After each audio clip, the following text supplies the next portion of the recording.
Hola amigos, ¿qué tal? Es un placer nuevamente estar reunidos en nuestro programa sobre derecho constitucional y sobre la teoría del derecho constitucional con nuestro tema el constitucionalismo. ¿Qué es el constitucionalismo? Vamos a adoptar una definición solamente desde el plano explicativo y académico por cuanto hay diferentes definiciones sobre el constitucionalismo. Sin embargo, para efectos de nuestra descripción del fenómeno del constitucionalismo, diremos que es un esfuerzo importante para racionalizar el ejercicio del poder político, sometiéndolo a la ley. Pretensión que equivale a transformar la fuerza, la coerción, en una facultad regulada por normas jurídicas.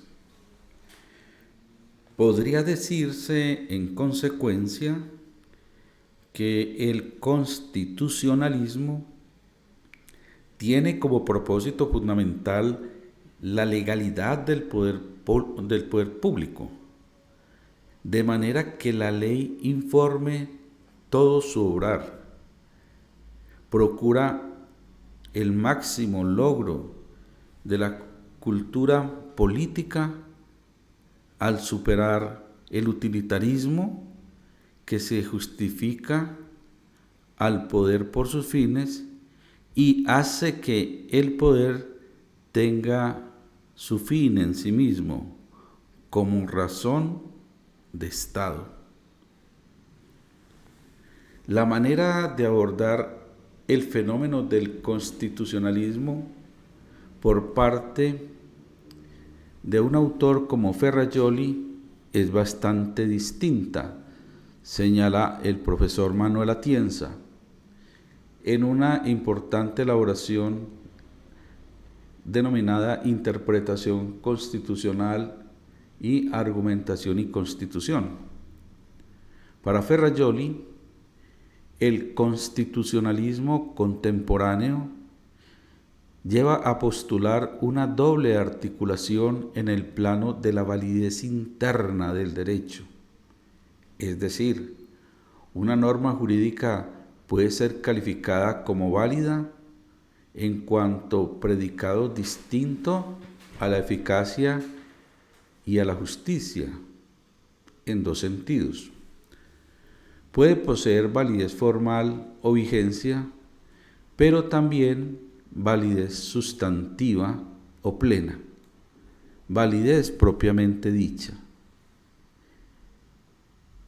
La simple vigencia o existencia supone el cumplimiento de los requisitos de forma y de procedimiento. La validez sustantiva, satisfacción de criterios de contenido que de manera relevante, pero no exclusiva, están incorporados en los derechos fundamentales. Eso quiere decir que el derecho válido, formalmente vigente, puede ahora ser considerado inválido desde los parámetros establecidos por el propio derecho, sin acudir pues a una instancia política o moral externa al propio derecho. Derecho jurídicamente ilegítimo no sería un oxímoron. Por eso, para Ferrajoli, de la misma manera que el iusnaturalismo, en cuanto a concepción característica del derecho en el mundo premoderno, fue sustituido por el positivismo jurídico con el advenimiento del Estado moderno y la existencia de sistemas exclusivos y también exhaustivos de fuentes jurídicas. Este positivismo clásico, adecuado a los esquemas del Estado liberal de derecho, tiene en nuestros días que ser sustituido por el nuevo paradigma del constitucionalismo, en el que el derecho no se identifica ya exclusivamente con las leyes, sino con las leyes y la Constitución. Y otros van más allá, con el convencionalismo y con el derecho internacional de los derechos humanos. Esto, para Ferrajoli, según Manuel Atienza, no supone un abandono o una superación del positivismo, sino su completa realización. El constitucionalismo rígido produce el efecto de completar tanto el Estado de Derecho como el mismo positivismo jurídico, que alcanza con él su forma última y más desarrollada por la sujeción a la ley del poder legislativo, antes absoluto, y por la positivización no sólo ya de ser el derecho, del derecho, es decir, de sus condiciones de existencia, sino también en su deber ser, es decir, de sus condiciones de existencia que presiden su producción y por tanto las condiciones de validez.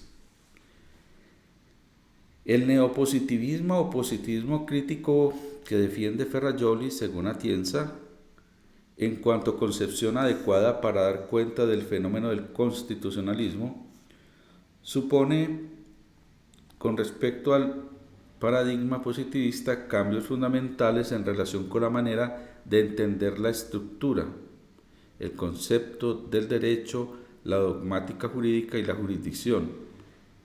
En efecto, el derecho no consiste ya en un sistema unitario de fuentes, da la posibilidad de existencia de normas formalmente válidas, pero sustancialmente inválidas. La ciencia jurídica no puede entenderse en términos puramente descriptivos, sino también críticos y prospectivos. Su función esencial es la de mostrar y tratar de corregir las lagunas y contradicciones generadas por la violación de los derechos. Para Ferrajoli, los derechos existen en la medida en que están establecidos en las constituciones, aunque falten sus garantías.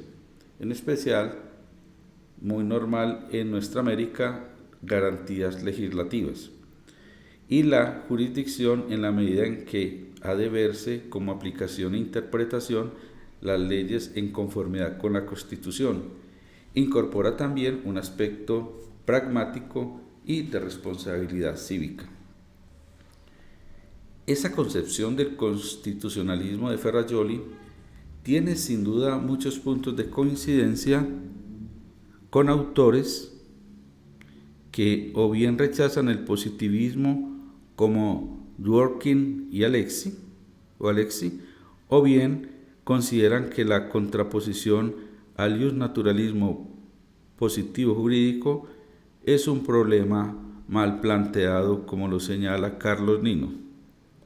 Así, el equivalente al dualismo que plantea Ferrajoli se encuentra en Dworkin y en muchos otros autores bajo la forma de la distinción entre reglas y principios, y en últimas obras de Dworkin entre el derecho como sistema de normas y como práctica interpretativa. Un papel semejante lo juega Robert Alexi, aparte de la distinción que también él hace entre reglas y principios, según el maestro Atienza. La idea de que el concepto de derecho contiene un elemento de idealidad, lo que él llama, inspirándose en Habermas y en la teoría del discurso, una pretensión de corrección, que es lo que en último término le lleva a sostener que existe una conexión de tipo conceptual entre el derecho y la moral. Y algo parecido puede decirse también de Nino, con su tesis de que las normas jurídicas no suponen por sí mismas razones justificativas autónomas, de manera que el razonamiento jurídico es un razonamiento abierto hacia las razones morales, y su insistencia en que el derecho pueda definirse tanto descriptiva como normativa o valorativamente, o sea que es perfectamente asumible para algunos propósitos un concepto de derecho que contenga elementos valorativos, y de ahí su crítica a la contraposición entre el positivismo jurídico y el iusnaturalismo. Pero entre estos tres últimos autores y Ferrajoli hay también una diferencia importante que explica el empeño de este último en calificar su concepción de positivista. Ferrajoli interpreta que los elementos de esa dualidad tienen un carácter autoritativo. Son dos nociones de validez que derivan de un derecho puesto por alguna autoridad, el legislador o el constituyente. Mientras que en los otros autores cabe reconocer un esfuerzo por integrar dos elementos en el concepto de derecho: el elemento autoritativo y el valorativo. Así, dice el maestro Atienza, en el caso de Dworkin, se trata de práctica interpretativa. Los fines y valores que definen la práctica juegan un papel determinante en cuanto dan sentido a y tienen primacía sobre las normas, sobre el elemento autoritativo. La misma idea puede expresarse también diciendo que las normas, vistas como razones para la acción, contienen una dimensión directiva, de guía de conducta, pero también una valorativa o justificativa, que estos elementos pueden entrar en algún caso en contradicción, y que cuando esto ocurre, el último elemento, el valorativo, tiene primacía sobre el primero, sobre el directivo. Y esto lo está afirmando el maestro Atienza en conjunto con el profesor Juan Ruiz Manero. La pregunta es: ¿hasta qué punto es entonces importante esa contraposición entre el positivismo y el no positivismo del constitucionalismo contemporáneo? Para Atienza, esa dualidad de enfoques no genera grandes diferencias a la hora de emitir juicios sobre lo que es o no es jurídico.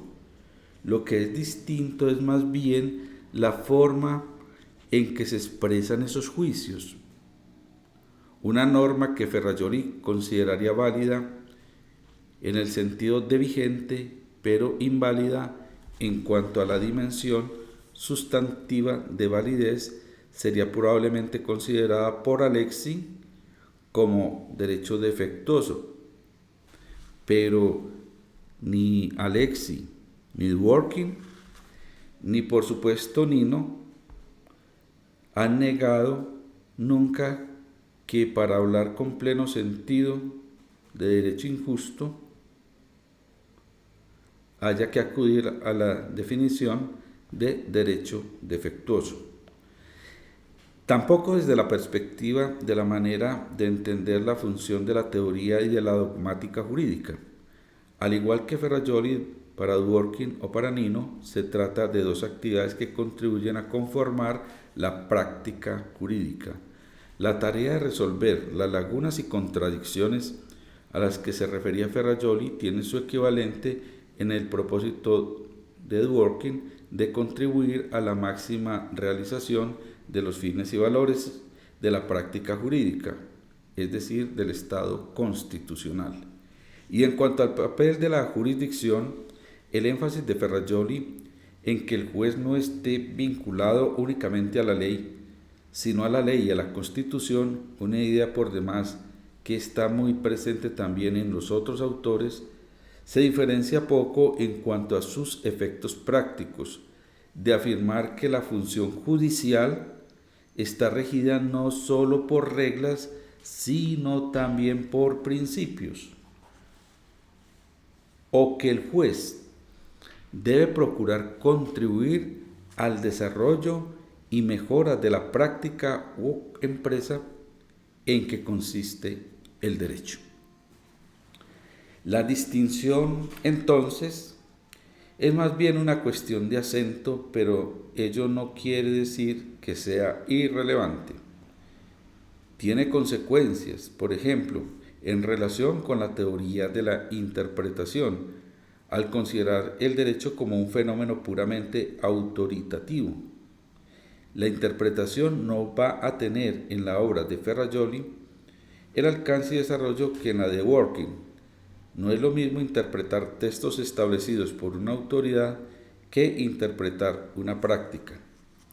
También, si se quiere como consecuencia de lo anterior, a la hora de plantearse el problema de la argumentación jurídica, Ferrajoli tiende a pensar que en la aplicación del derecho lo que existe es algo así como subsunción más discreción judicial, y es notablemente escéptico a propósito de la ponderación, algo por lo demás perfectamente coherente con su tendencia a ver el derecho como un conjunto de reglas en donde los principios no juegan prácticamente ningún papel o juegan uno de escasa importancia. La diferencia de fondo, cabría concluir, estriba en que el positivismo jurídico, al no dar el suficiente peso a la dimensión valorativa del derecho, corre el riesgo de resultar una concepción del derecho más que equivocada, irrelevante, según el profesor Atienza. El ver lo valioso como derivado del ordenado, los juicios de valor como derivados de las directivas, inhabilita al positivismo para intervenir competentemente en algunas discusiones hoy centrales. La primera es la de los conflictos entre principios, en general y muy especialmente entre derechos constitucionales. Los instrumentos para resolver tales conflictos se encuentran necesariamente más allá, señala el profesor Atienza, de lo que el constituyente ha ordenado, y no puede hallarse en otro lugar más que en las razones subyacentes a tales directivas, esto es, en los juicios de valor que subyacen a las mismas. Algo análogo ocurre con la discusión, hoy tan de actualidad, sobre las excepciones implícitas a las reglas.